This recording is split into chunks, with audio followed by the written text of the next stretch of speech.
Voltamos! Eu sou o Glauco Keller e esse é o programa Alternativa há 25 anos, levando arte, cultura e educação para você na sintonia da Rádio Universitária de São Carlos, 102,1 FM. Hoje eu recebo o arquiteto, urbanista e escritor Chico Fonseca, que acaba de lançar o seu romance de estreia, um livro lírico, poético, uma delícia, o livro Amores, Marias, Marés. O Chico, fugindo um pouquinho do livro e focando especificamente mais em você, como é que é a sua rotina? Você está trabalhando muito? Você tem tempo para maratonar série, para ler? Como é que é basicamente a sua rotina? Eu maratono livros. Eu não tenho muito hábito de séries. Às vezes a minha mulher até se queixa que eu não. Ela gosta mais de séries que eu, mas eu gosto de maratonar os livros. E muito de música. A música sempre foi muito presente.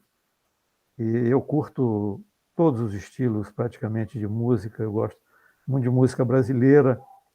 Eu gosto de clássico. Eu gosto, eu gosto do Piazzolla, o argentino Uhum. que modernizou o tango. Eu acho um dos maiores compositores de todos os tempos, gosto muito dele.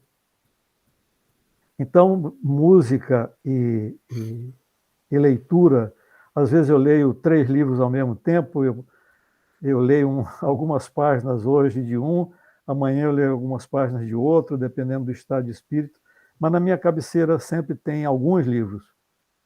Você tem um Então, autor ou uma autora favorito? eu tenho uma grande predileção pelo Josué Montello, que é um autor maranhense que escreveu mais de 30 romances. Eu não li os 30, eu li uma meia dúzia. Mas eu gosto muito da narrativa dele, da fluidez da narrativa. Eu gosto muito do Mia Couto, pela poética da prosa dele, né? Meu assim objetivo como escritor é tentar juntar a fluidez do Josué Montello com a poesia do Mia Couto. Claro que eu não consegui isso, mas eu tentei. O Chico, mas você tem uma escrita muito autêntica, e voltando especificamente para o livro, né? Você citou o Mia Couto, por exemplo, né? O brasileiro está recentemente conhecendo a literatura, a literatura africana, né? Na escola, eu sou formado em letras e nós não tínhamos literatura africana na época em que eu estudei na Unesp, né? Hoje já são várias disciplinas. E o seu livro, ele traz uma cara de ancestralidade, uma cara de literatura africana com essa leveza que você mencionou. E eu acho que essa leveza, essa é uma percepção pessoal, ela passa diretamente pela escolha de um narrador em terceira pessoa. Você narra em terceira pessoa e você dá voz às personagens em diálogos relativamente longos.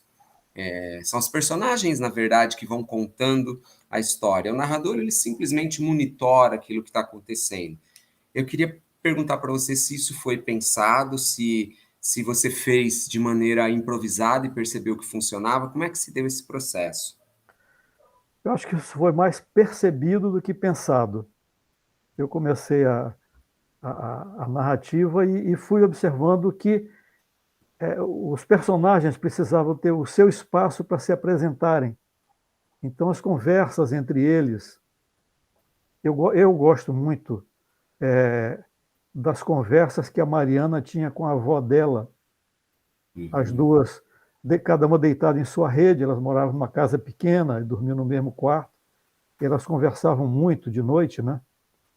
E eu gosto muito dessa relação entre as duas e das conversas entre elas, e também, obviamente, das conversas entre Mariana e Helena, elas expondo uma para outra os seus conflitos, a dificuldade delas aceitarem aqueles impulsos homossexuais que elas estavam começando a perceber.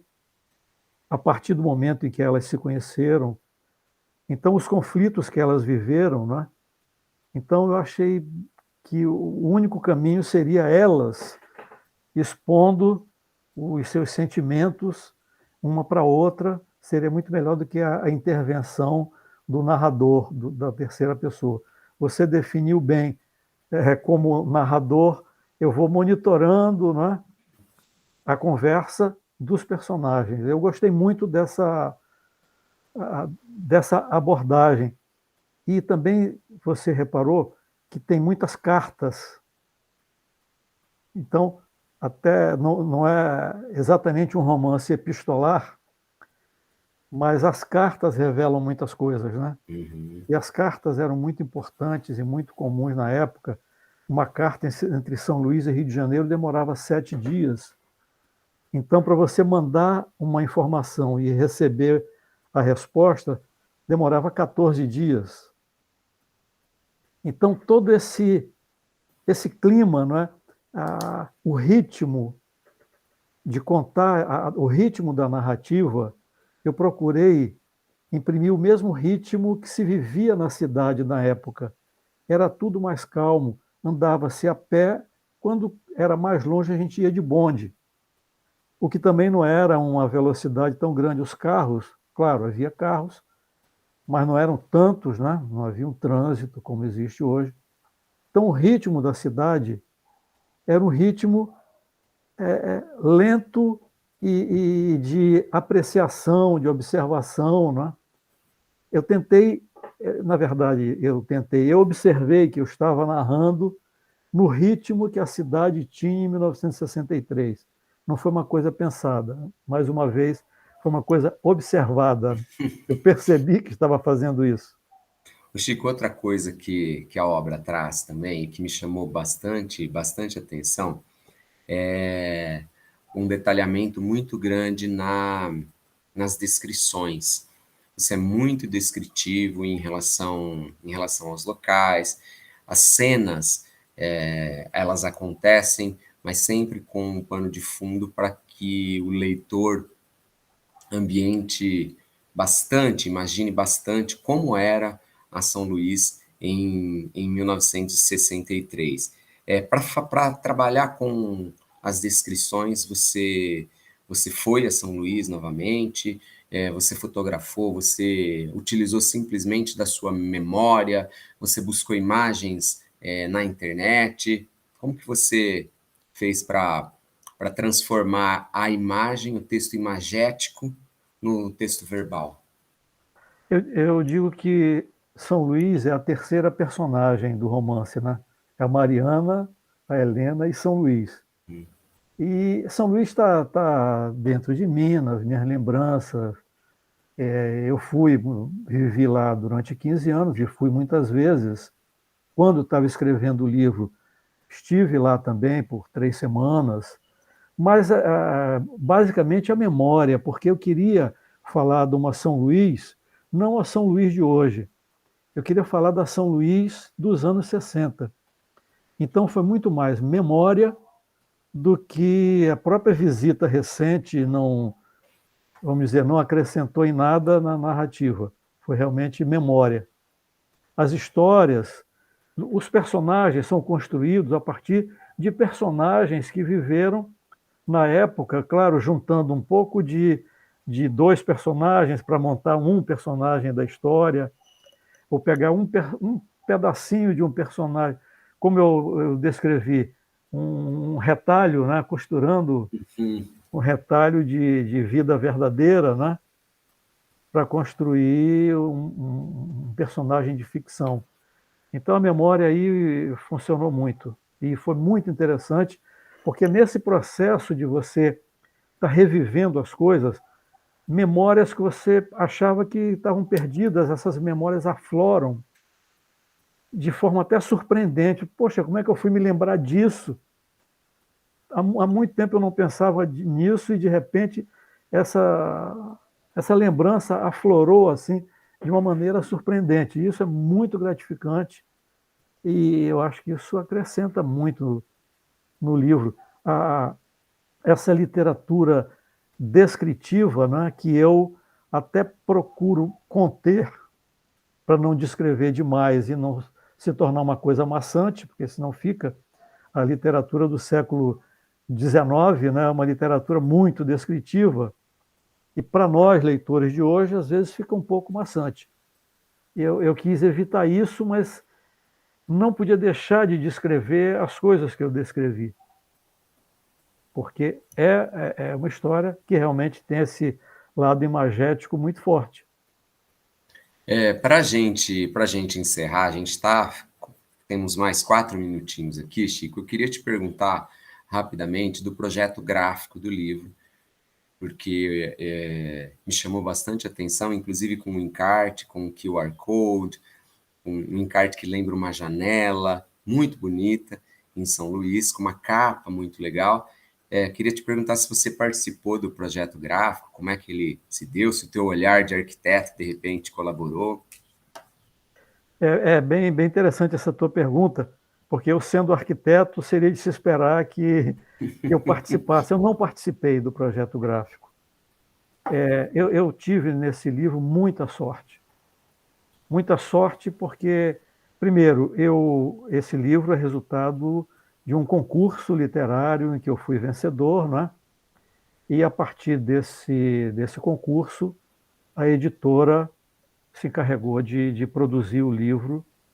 O concurso, eu quero citar que é o Escritores Admiráveis, né, da LC Agência de Marketing, que tem feito um trabalho brilhante de divulgação do livro. Eu estou super feliz, super satisfeito com o trabalho da Lilian Cardoso, e dei muita sorte desse livro ter ido para a editora Jangada, onde o meu editor, Adilson Ramachandra, ele, além de ser uma pessoa com quem eu senti uma empatia imediata, nós nos demos muito bem, ele demonstra que ele se apaixonou pelo livro, ele se encantou pelo livro, ele fala que mesmo que não fosse resultado de um concurso, é um livro que ele queria editar na editora Jangada. Então, com esse entusiasmo dele pelo livro, ele me contando, né, que enquanto ele lia o livro, ainda para fazer a avaliação do concurso, ele já estava pensando que esse livro ia ser o vencedor, ele já estava fazendo na cabeça o briefing da capa, ainda na época de avaliação. E realmente a capa, o briefing é dele, eu não participei em nada. Para não dizer que não participei em nada, na quarta capa tem uma foto estilizada da Praça Gonçalves Dias, que é a praça mais bonita de São Luís. Eu digo, sem barrismo nenhum, que é a praça mais bonita do mundo. Mas há controvérsia. Ô, Chico, Ah, quem quiser te encontrar no Instagram, em redes sociais, quem quiser adquirir o livro, como é que faz? no Instagram é Chico Fonseca Neto, e o meu site é Chico Fonseca, e pode ser adquirido pela Amazon, acho que praticamente as principais redes de livrarias, como a Leitura, Travessa. O livro, ele está... Eu, às vezes, recebo fotos assim dos lugares mais distantes, recebi do interior do Paraná, já recebi do Piauí. Então, o livro está bem distribuído, é uma editora tradicional, grande, que tem uma cadeia de distribuição grande, tem vários parceiros pelo Brasil todo. Então, o livro está bem espalhado, está bem fácil de você conseguir, mesmo nas livrarias pequenas, né? Algumas eu tenho recebido fotos das pessoas, até surpresa, olha, o teu livro está aqui também, numa livraria pequena. Então, é bem fácil pelo site, pelo Instagram, ou pela Amazon, também o Magazine Luiza, né, o Magalu. Então, tá bem distribuído. A editora fez um belo trabalho aí de distribuição também. Maravilha. Chico, obrigado mais uma vez pela sua participação, por agraciar a mim e aos nossos ouvintes com o teu conhecimento. Eu conversei